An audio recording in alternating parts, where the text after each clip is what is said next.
काम के सिलसिले में लोग बड़े शहरों में आकर बसने लगते हैं। इतने बड़े और भीड़भाड़ वाले शहर में खुद का घर लेना बेहद मुश्किल है, इसलिए लोग किराए के मकान में या कमरे का सहारा लेते हैं।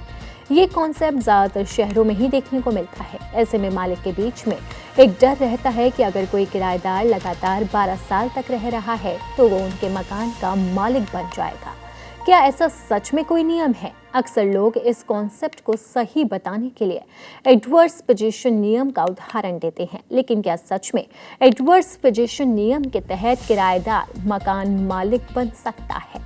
लोगों के मन में अक्सर ये अवधारणा देखने को मिलती है कि अगर कोई किराएदार 12 साल तक किराए में रहता है तो वो मकान मालिक बन जाता है।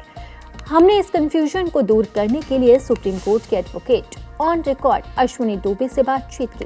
सुप्रीम कोर्ट के advocate on record Ashwini Dubey ने बताया है कि एडवर्स पोजीशन क्लेम करने के लिए लगातार कब्जा जरूरी है। कब्जा बिना किसी रुकावट के और लगातार होना चाहिए। कब्जे की सार्वजनिक जानकारी होनी चाहिए।